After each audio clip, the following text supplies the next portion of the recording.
इसलिए हम डॉक्टर इन फिलॉसफी, हम समाज के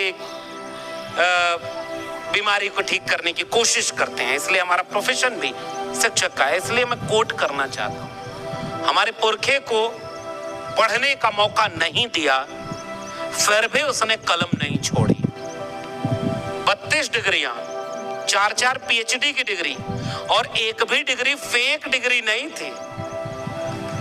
इशारे में समझ जाइए, सारी डिग्री ओरिजिनल थी। ये नहीं था कि कोई डिग्री मांगे तो ओरिजिनल डिग्रियां। हुनर और काबिलियत ऐसी कि उन्होंने अपने हुनर और काबिलियत से, जब भारत का संविधान बनने की प्रक्रिया शुरू हुई और चुना जा रहा था, तो बहुत सारे लोग ये बात समझते हैं कि एहसान कर दिया किसी ने बाबा साहब डॉक्टर भीमराव अंबेडकर को संविधान की प्रारूप समिति का अध्यक्ष बनाकर। मगर हकीकत यह है कि उस वक्त पूरे मुल्क में उनसे ज्यादा काबिल और हुनरमंद दूसरा कोई था ही नहीं जो संविधान सभा की प्रारूप समिति का अध्यक्ष बनाया जा सके। उतने पढ़े लिखे, उतने हुनरमंद थे। मैं गया हूं उस जगह, गुजरात के सयाजी बाग बड़ोदरा में, पुराने लोग जानते हो। बाबा साहब लौट कर आए तो नौकरी करने गए, और नौकरी भी ऑफिसर रैंक के थे, पढ़कर आए थे। अपनी काबिलियत से वो नौकरी जिसका वादा था वो करने गए, चपरासी फाइल फेंक कर दिया करता था, पीने का पानी अलग, और अपमान इतना, जलालत इतनी, रहने का घर नहीं दिया जाति देखकर।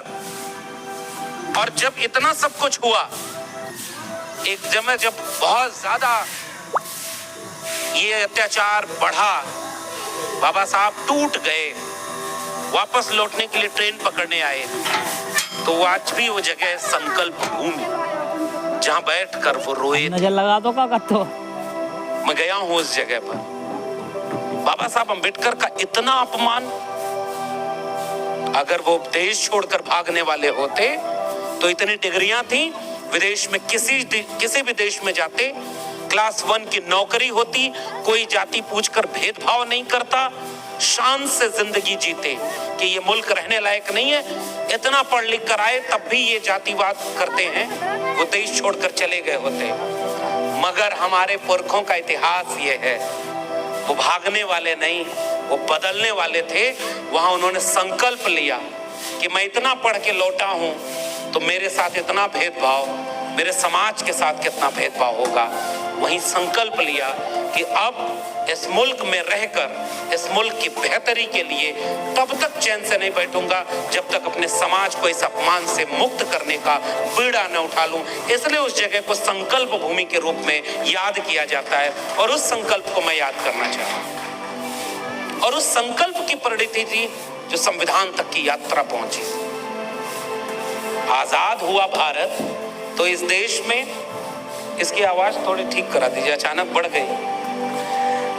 तो जब देश आजाद हुआ तो कोशिश ही की गई कि बाबा साहब को गायब कर दिया जाए। ये हकीकत है इस देश की।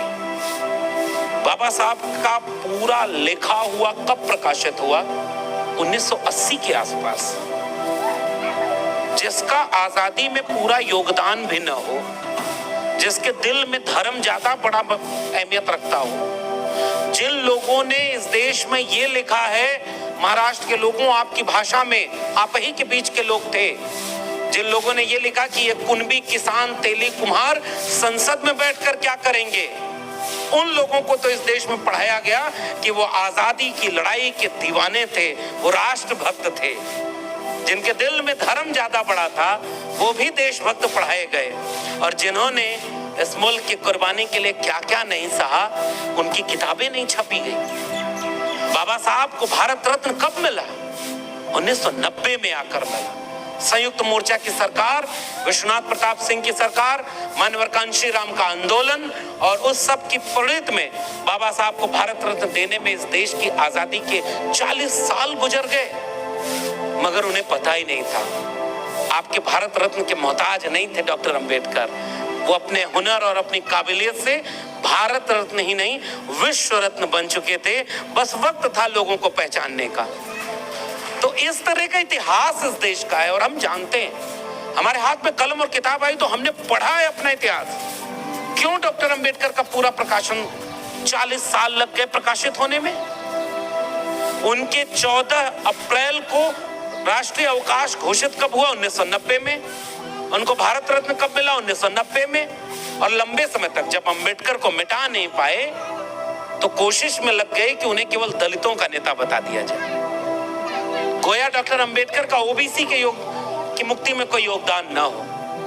तब हम जैसे लोगों ने पढ़ा और हमारे लोगों ने देश और दुनिया को ये बात समझाई, देश के ओबीसी को ये बात समझाई कि अनुच्छेद 15(4), अनुच्छेद 16(4), अनुच्छेद 340 जिसमें ओबीसी को हक मिला वो बाबा साहब ने जोड़ा। और उससे महत्वपूर्ण बात, जब मंत्रिमंडल से इस्तीफा दिया तो हिंदू कोड बिल के बाद सबसे महत्वपूर्ण वजह ये बताई कि ओबीसी के हित के लिए जो कमीशन गठित करना है वो नहीं बनाया जा रहा है, जिससे ओबीसी का कल्याण नहीं हो रहा है। इससे नाराज होकर डॉक्टर अंबेडकर ने मंत्रिमंडल से इस्तीफा दे दिया। फिर भी इस देश में ये नहीं बताया गया कि ओबीसी के लिए डॉक्टर अंबेडकर ने क्या किया। दलितों के नेता थे, महिलाओं के लिए ग्रेजुएटी, पे grade, child care leave, maternity leave, trade union के लिए काम करने वाले वेतन भत्ता, पे ग्रेड, ग्रेजुएटी की बात करने वाले डॉक्टर अंबेडकर को कोई कॉमरेड डॉक्टर अंबेडकर की तरह नहीं पढ़ाया। 5 अखबार निकालते थे बाबा साहब और पत्रकारिता में डॉक्टर अंबेडकर पत्रकार के रूप में नहीं पढ़ाए गए। फेमिनिस्ट मूवमेंट में महिलाओं के आंदोलन के रूप में डॉक्टर अंबेडकर नहीं पढ़ाए गए। तो ये सारी यात्रा ये थी कि उनको बांट दिया जाए, कमजोर कर दिया जाए। मगर एक बात बाबा साहब भी जानते थे, इसलिए यूं ही नहीं लिख दिया था कि शिक्षा व शेरनी का दूध है, उसे जो पिएगा वो दहाड़ेगा। बाबा साहब के लोग पढ़ने लगे और आज देखिए देश नहीं दुनिया में जन आंदोलन और न्याय की हर लड़ाई में अगर कोई सबसे बड़ा आइकॉन है तो बाबा साहब डॉक्टर भीमराव अंबेडकर हैं। ये इस देश का और उनका हुनर था और इसलिए हम बाबा साहब को याद करते हुए संविधान को याद करना चाहते हैं।